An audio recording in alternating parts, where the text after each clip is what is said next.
Good morning बच्चों, कैसे हैं? आशा करता हूँ कि पढ़ाई कर रहे होंगे। आप लोगों में से कुछ बच्चे मेरे यहाँ जो है ग्रुप में मैसेज करके और पर्सनली जो है बात करके ये जानने की कोशिश कर रहे हैं कि सर कृतिका का जो टॉपिक पढ़ाया गया है मेरिट संघ की औरतें, उसका जो प्रश्न अभ्यास है उसमें कुछ प्रश्न ऐसे हैं जो नहीं आ रहे हैं। तो मैंने जो है तीसरे तक जो है पहला दूसरा तीसरा मैंने करवा दिया था और आगे के लिए वो असमर्थ नज़र आ रहे थे। तो उनकी इच्छा है कि चौथा, पाँचवां, छठवां, सातवां ये जो है हमें बताया जाए, कुछ हिंट दिया जाए। तो आइए हम आपको जो है इसका कुछ संकेत देते हैं जिसके आधार पर आप जो है अपने उत्तर को पूरा करने की कोशिश करिएगा। जैसे चौथा, पहला दूसरा तीसरा हमने करवा दिया, चौथा जो है, आइए चौथा प्रश्न देखिए, लिखा है आप अपनी कल्पना से लिखिए कि परदादी ने पतोहू के लिए पहले बच्चे के रूप में लड़की पैदा होने की मन्नत क्यों मांगी। तो इसका कुछ जो है कारण रहा होगा। ये जो आपका पहला प्रश्न है, चौथा जो प्रश्न है, आप अपनी कल्पना से लिखिए कि परदादी ने पतोहू के लिए पहले बच्चे के रूप में लड़की पैदा होने की मन्नत क्यों मांगी। तो पाठ में आपने देखा कि परदादी भी लीक से हटकर जीने वाली थी, अपरिग्रह के सिद्धांतों का पालन कठोरता से करती थी। शायद उनकी जो है ये इच्छा रही होगी क्या कि समाज में अन्य महिलाओं से अलग दिखना, या कहिए कि लेखिका की दादी की यह जो है इच्छा रही होगी या उनकी यह चाह रही होगी कि लीक से हटकर कुछ नया किया जाए, क्योंकि हमारे समाज में अधिकतर लोग पुत्र की ही कामना करते हैं, पहले बच्चे के रूप में पुत्र की ही चाहत रखते हैं। उनका दूसरा एक और विचार रहा होगा कि अगर बेटी होगी तो धीरे धीरे जब बड़ी होगी तो अपनी माता के साथ घरेलू कार्यों में सहजता से हाथ बटाएगी, क्योंकि बेटियां आज्ञाकारी होती हैं, उनके अंदर बड़ों के प्रति सम्मान व सेवा की भावना निहित होती है। चूंकि परदादी भी बूढ़ी होने की कगार पर थी, तो शायद उनकी यह भी इच्छा रही होगी कि स्वयं और अपने पुत्र को पूर्ण फल देने के उद्देश्य से कन्यादान करने की जो उनकी अंतिम इच्छा रही होगी, शायद उसको पूरा करने के लिए भी उन्होंने ऐसा मन्नत मांगा होगा कि मुझे और मेरे पुत्र दोनों को पूर्ण का फल प्राप्त हो। शायद उनका यह भी विचार रहा होगा, लेखिका की परदादी का एक यह भी विचार रहा होगा कि जो बेटियां होती हैं वह घर की व्यवस्था को, घर के काम काज को, घर की अंदरूनी रख रखाव को बहुत ही आसानी से संभाल लेती हैं। इसलिए पहले बच्चे के रूप में लेखिका की परदादी ने लड़की के लिए ही भगवान के मंदिर में मन्नत मांगी। आइए पांचवा प्रश्न देखिए। पांचवा प्रश्न है, डराने, धमकाने, उपदेश देने या दबाव डालने की जगह सहजता से किसी को भी सही राह पर लाया जा सकता है। पाठ के आधार पर तर्क सहित उत्तर दीजिए। तो सही बात है, किसी को डराने, धमकाने या दबाव देने से, या कहिए कि किसी को गलत राह से, अन्याय के मार्ग से सही राय पर, न्याय के मार्ग पर लाने के लिए उसे डराने, धमकाने या दबाव डालने की बजाय उसे सहजता से, सरलता से, आसानी से सही या सत्य के मार्ग पर लाया जा सकता है। जैसा कि आपने पाठ में देखा कि घर में चोर का घुसना, परदादी की नींद का खुलना, सब कुछ जानने के बाद उनके द्वारा पूछे गए प्रश्नों का असहज जवाब सुनने के बाद भी वे जो है उस चोर से पानी लाने का आग्रह करती हैं और लाए गए पानी, जबकि पानी लाते समय वह पहरेदार द्वारा पकड़ा भी जाता है, लेकिन फिर भी बताने के बाद जब वो पानी लेकर आता है तो आधा पानी लेखिका की प्रदादी स्वयं पीती हैं और आधा चोर को पिलाती है। और इसके बाद कहती है कि अब हम एक लोटे से पानी पीने के कारण हम दोनों माँ बेटे हुए। इस प्रकार से हम देख सकते हैं कि सहजता से, आसानी से, बहुत ही सरलता से उन्होंने उस चोर के साथ माता और पुत्र का संबंध बना लिया और उसे सहज ज्ञान प्रदान करते हुए उन्होंने उससे अपेक्षा की कि अब तू चाहे चोरी कर या खेती। यह उनके सरल व्यवहार का ही परिणाम निकला कि उस चोर का हृदय परिवर्तन हो गया और वह उसी घर में या उन्हीं के यहाँ खेती कार्य, कृषि कार्य करने लगा।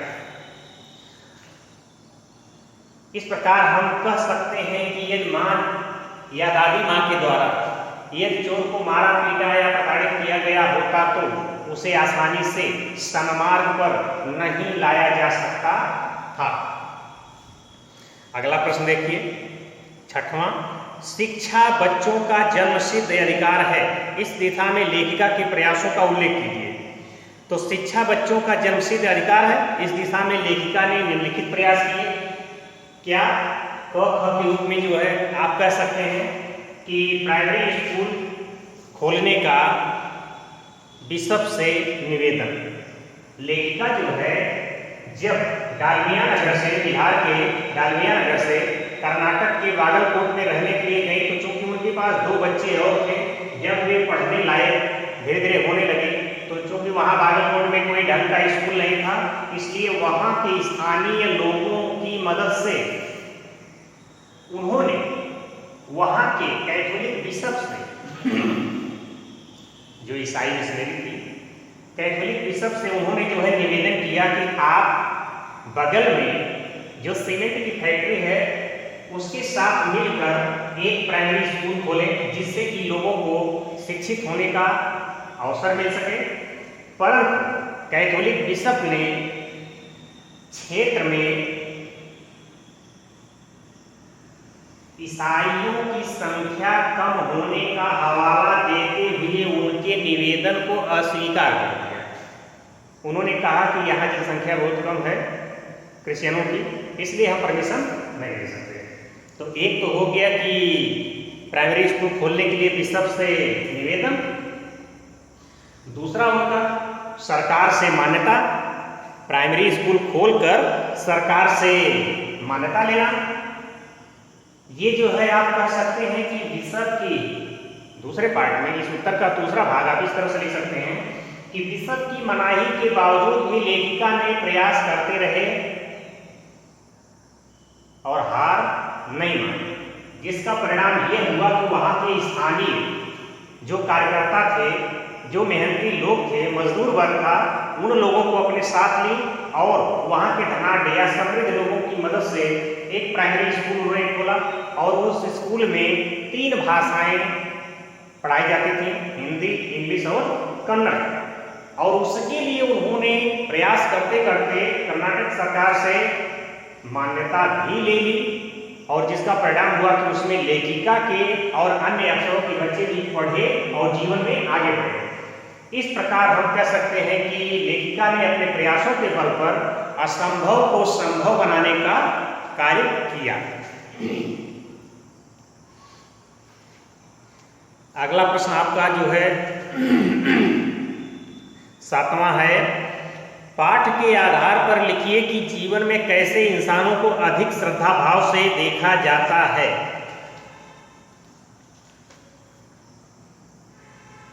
पाठ के आधार पर लिखिए कि जीवन में कैसे इंसानों को अधिक श्रद्धा भाव से देखा जाता है।